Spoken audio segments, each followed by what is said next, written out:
नमस्कार, मी सोनाली. आजच्या एका नवीन व्हिडिओमध्ये तुम्हा सर्वांचं पुन्हा एकदा मनापासून स्वागत करते. मैत्रिणींनो, आजच्या व्हिडिओमध्ये आपण शॉर्ट स्लीव्स कशी तयार करायची हे बघणार आहोत. तर मी पेपर कटिंग तुम्हाला दाखवणार आहे. रेग्युलर आपण जशी स्लीव्स कट करतो त्याच पद्धतीने, फक्त थोडेसे काही चेंजेस करायचे असतात. ते लक्षपूर्वक बघा आणि त्यासाठी व्हिडिओ शेवटपर्यंत बघणं खूप जास्त गरजेचं आहे, जेणेकरून सगळ्या गोष्टी व्यवस्थित लक्षात येतील. चला तर मग व्हिडिओला सुरुवात करूया. पण हो, आजचा व्हिडिओ आवडला तर व्हिडिओला लाईक करायला विसरू नका. त्याचबरोबर चॅनलवर नवीन असाल तर सबस्क्राईबसुद्धा करा, जेणेकरून इथून पुढे येणाऱ्या व्हिडिओ तुम्हाला रेग्युलरली बघता येतील. आणि येणाऱ्या व्हिडिओच्या नोटिफिकेशनसाठी घंटेचं बटनसुद्धा प्रेस करायला विसरू नका. तर या इथे मी डबल फोल्ड पेपर घेतलेला आहे. आपल्याला स्लीव्हची आहे ती फोल्ड करून आपण कट करतो नेहमी, तर बंद बाजूकडनं आपल्याला उंची टाकायची आहे. तर या इथे मी तुम्हाला 3 इंच बाहीचं कटिंग दाखवणार आहे. तर अस्तरची बाही असेल तर तुम्हाला 1 इंच एक्स्ट्रा घ्यायचं आहे, आणि जर का साधी बाही असेल तर 1.5 इंच एक्स्ट्रा घ्यायचं आहे. तर मी इथे अस्तरची बाही कट करून दाखवते. साधी बाही असेल तर तुम्ही 1.5 इंच एक्स्ट्रा घ्या उंचीमध्ये. त्यानंतर इथे रुंदी घ्यायची आहे. तर रुंदी आपण कशी कॅल्क्युलेट करतो हे तुम्हा सगळ्यांना माहिती आहे, जे रेग्युलर व्हिवर्स आहेत त्यांना. पण पुन्हा एकदा मी फॉर्म्युला सांगते. छातीचा चौथा भाग, त्याच्यातून अर्धा इंच मायनस करायचं आहे. जर तुम्ही 1.5 इंच स्टिचिंग मार्जिन घेत असाल तर, 2 इंच स्टिचिंग मार्जिन जर तुम्ही ब्लाऊजमध्ये घेत असाल तर तुम्हाला छातीचा चौथा भागच घ्यायचा आहे. ही गोष्ट विसरू नका, नाहीतर मग तुमची बाही कमी पडू शकते.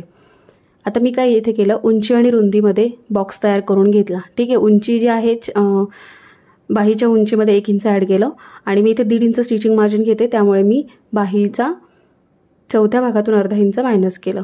त्यानंतर ओपन बाजूकडे मी 3 इंच मुंडाखोली घेतली. आता 3 इंच बाहीची रुंदी, त्यामुळे मी 3 इंच मुंडाखोली घेतली. कारण शॉर्ट बाही जे असते ना, त्याचं आर्महोलमधलं अंतरसुद्धा कमी असतं खालच्या बाजूचं बाहीच्या.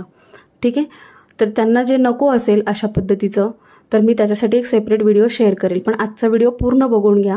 अशा पद्धतीने सुद्धा तुम्ही बाही कट करू शकता. आता इथे मी काय केलं, इथे आपण जी क्रॉस लाईन कॅप हाईट जिथे घेतली मुंडाखोली, तिथून मी शोल्डरपर्यंत एक क्रॉस लाईन आखून घेतली.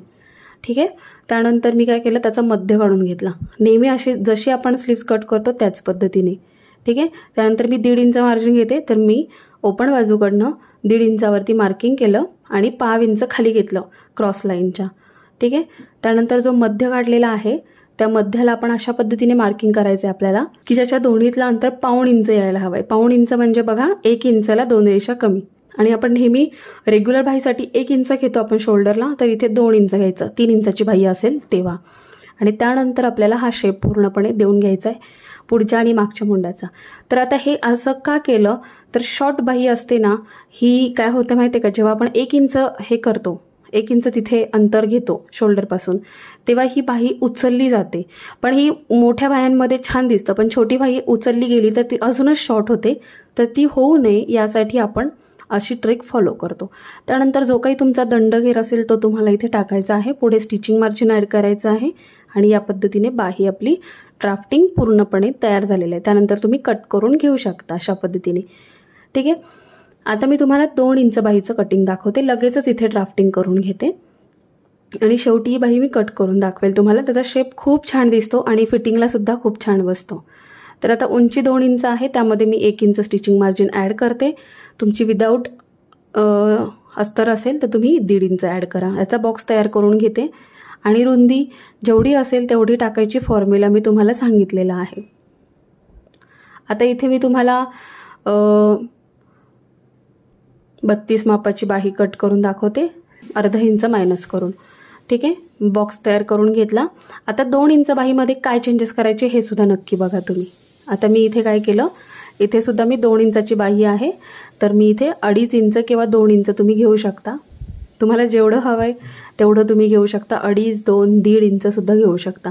तर मी आता 2 इंचची बाही आहे, त्यामुळे मग मी 2च इंच मुंडाखोली घेतलेली आहे, जसं की त्याला कॅप हाईट म्हणतात. तिथून शोल्डरला मी क्रॉस लाईन आखलेली आहे. आता फक्त काय चेंजेस करायचे हे बघा. रेग्युलर पद्धतीनेच आपण याची बाही कट करणार आहोत. मी लगेच इथे दंडघेर टाकून घेतला. त्यानंतर 1.5 इंच आतमध्ये घेतलं, सेंटर काढला क्रॉस लाईनचा, दोन्ही बाजूला 1.5 इंच मार्जिनल अशा पद्धतीने मार्किंग केलं.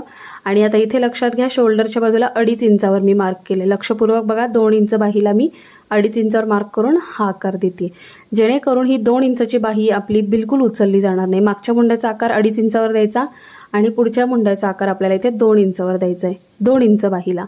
पण आपण 3 इंच बाहीला केलेले दोन्ही आकार जे आहेत ते 2 इंचापासून आपल्याला द्यायचे आहेत, जेणेकरून बाही आपली मागच्या बाजूने पुढच्या बाजूने उचलली जाणार नाही आणि फिटिंगला सुद्धा खूप छान बसते आणि दिसताना सुद्धा छान दिसते. अगदी वाटत नाही आपण शॉर्ट बाही शिवली आहे पण ती अशी विचित्र दिसणार नाही उचलल्यासारखी. आणि हे बघा दोन्ही साईडला स्टिचिंग मशीन गेल्यानंतर साधारणतः 1.5 इंच मध्ये अंतर राहते. तर एवढं अंतर तुम्हाला राहणं चालणार असेल तर अशा पद्धतीने तुम्ही बाही कट करू शकता.